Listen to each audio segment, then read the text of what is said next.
இந்த நாள்ல நாம தியானிப்பதற்காக எடுத்துக்கொள்ளப்பட்ட வேத பகுதியானது யோவான் சுவிசேஷம் 6வது அதிகாரம் 1 14 உள்ள வசனங்கள் தான் நம்ம பண்ண போறோம், தியானிக்க போறோம்.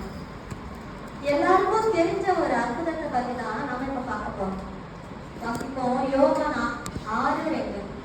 யோவான் 6:2 வசனம். அவர் வியாதிக்காரனிடத்தில் செய்த அற்புதங்களை திரளான ஜனங்கள் கண்டபடினால் அவருக்கு பின் சென்றார்கள்.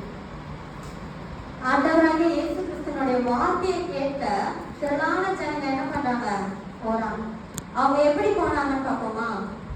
நம்ம இப்ப எதனா ஒரு அவசரம்னா ஆட்டோலையோ இல்ல பஸ்லயோ நம்ம போற மாதிரி அந்த காலத்துல அவங்க போயிருப்பாங்களா? இல்லை. அந்த காலத்துல அவங்களுக்கு ஒரு அந்த மாதிரி வசதியே இல்லை. சரி, அவங்க எப்படி போயிருப்பாங்க நம்ம பார்ப்போம். வாசிப்போம். மத்தேயு 14வது அதிகாரம் 13வது வசனம். இயேசு அதை கேட்டு அவ்விடம் விட்டு படகில் ஏறி வனாந்தரமான ஒரு இடத்துக்கு தனியே போனார். ஜனங்கள் அதை கேள்விப்பட்டு பட்டணங்களிலிருந்து கால்நடையாய் அவரிடத்துக்கு போனார்கள். பாத்தீங்களா? அவங்க கால்நடையாதான் ஆண்டவருடைய வார்த்தையை கேட்க போனாங்க. யாரெல்லாம் போனாங்க? ஆண்டவருடைய வார்த்தையை கேட்க போனவங்க ஆண்களும் வியாதி உள்ளவங்க மட்டும் இல்லை. வேற யார் யாரும் போனாங்கன்னு நம்ம பார்ப்போம். மத்தேயு 14வது அதிகாரம் 21வது வசனத்தை வாசிப்போம்.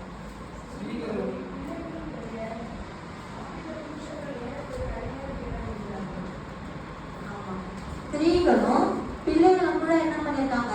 போயிருக்காங்க. இப்போ நமக்கு பிடிச்சவங்க எவ்வளவு தூரத்துல இருந்தாலும் நமக்கு அவங்க பார்க்கணும்னு ஒரு எண்ணம் வந்துச்சுன்னா நம்ம அது அவ்வளவு தூரத்துல அவங்க இருக்காங்களே அப்படின்ற ஒரு அந்த தூரத்தை கூட நம்ம என்ன பண்ண மாட்டோம், ஒரு பொருட்டை நினைக்காம அவங்கள பார்க்கணும்னு தோணுச்சுன்னா நம்ம என்ன பண்றோம்? போய் பார்த்துட்டு வரோம். அதே போலதான் இயேசுவினுடைய அன்பை தெரிந்து கொண்ட ஜனங்க அவங்களுக்கான திரளாய் போறாங்க. சரி, வாசிப்போம். யோவான் 6வது அதிகாரம் 5வது வசனத்தை வாசிப்போம்.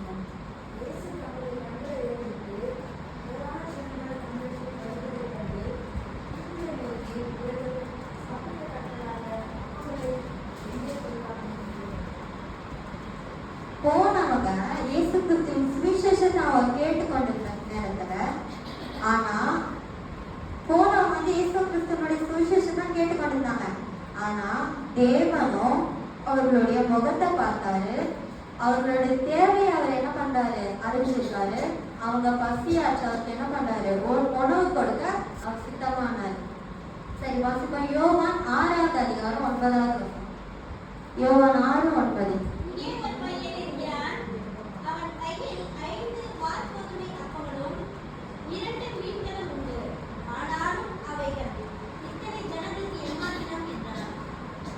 அந்த சிறு பையன் கையில இருந்த அந்த வார் கோதுமை, அது ஒரு பெரிய பணக்காரர்கிட்ட இருந்த கோதுமை இல்லை.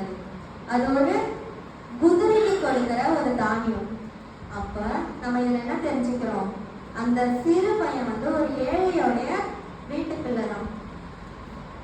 அந்த சிறுவன் தன் கையில இருக்கிற அந்த அப்பத்தை அவன் அந்த சீஷத்தை கேட்ட உடனே அவன் என்ன பண்றான்? கொடுக்கிறான். முதலாவது அந்த சிறுவன் தன்னிடம் உள்ளதை அவன் என்ன பண்ண? மறைச்சு வைக்காம எடுத்து கொடுக்கிறான். 5000 பேர்கள் திருப்தியா சாப்பிட்டாங்கன்னு சொல்லப்படுது. அதுல அநேக பெண்கள் இருந்திருக்கலாம், அநேக சின்ன குழந்தைங்க இருந்திருக்கலாம். அவங்கள என்ன பண்ணாங்க? திருப்தியாக சாப்பிட்டு திருப்தி அடைந்தாங்க. அநேக பேர் கொண்டு வந்திருக்கலாம், ஆனா அவங்கள என்ன பண்ணல? எடுத்து கொடுக்கல. அந்த சிறுவன் தனக்குன்னு கொண்டு வந்த அந்த அப்பங்களையும் அந்த மீனையும் என்ன பண்றான்? மற்றவங்களுக்கும் கொடுக்குறான். அவன் அந்த 5 அப்பத்தையும் 2 மீனையும் அவன் தேவன் கையில அது செல்லும் போது அது அநேகருடைய பசி என்ன பண்ணுச்சு? ஆத்துச்சு. அது தேவனுடைய கையில அது போகும்போது பசியா இருக்கவங்க என்ன பண்ணுச்சு? அது பசியாச்சு. இன்னும் நம்மிடம் உள்ள எந்த ஒரு டேலண்டையோ இல்லை எந்த ஒரு பொருளையோ அது தேவனுடைய கருத்துல அது செல்லும் போது அது என்னவாகுது? ஆசீர்வாதமா மாறுது. அவன் அந்த 5 அப்பத்தையும் 2 மீனையும் எந்த வித முறுமுறுப்பும் இல்லாம அவன் என்ன பண்றான்? எடுத்து கொடுக்கிறான். நாமும் அப்படியே தேவன் நமக்கு கொடுக்கும் ஆசீர்வாதத்துல ஒரு பங்கை நம்ம என்ன பண்றோம்? எந்த ஒரு முறுமுறுப்பும் இல்லாம எந்த ஒரு கசப்பான எண்ணமும் இல்லாம என்ன பண்ணணும்?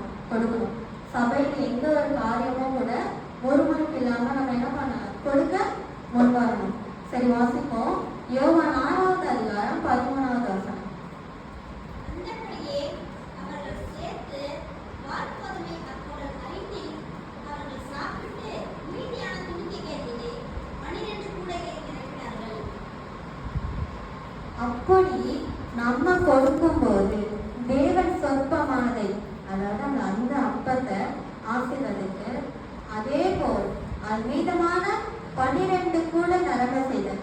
அதே போல நம்ம கிட்ட இருக்கிறத நம்ம தேவனுக்கும் கொடுக்கும்போது தேவன் அதை என்ன பண்ணுவாரு? ரெட்டிப்பாக தருவார். ஏன்னா நம்ம என்ன பண்ணணும்? விசுவாசிக்கணும். இந்த சிறுவன் தன்னிடம் இருப்பதை அவன் எடுத்து கொடுத்தபடினாலே அங்க என்ன ஆச்சு? மிகப்பெரிய ஒரு அற்புதம் நடந்துச்சு. அந்த 5 அப்பமும் 2 மீனும் 5000 பேர் சாப்பிடுறதற்கு அதனாச்சு உதவியாச்சு.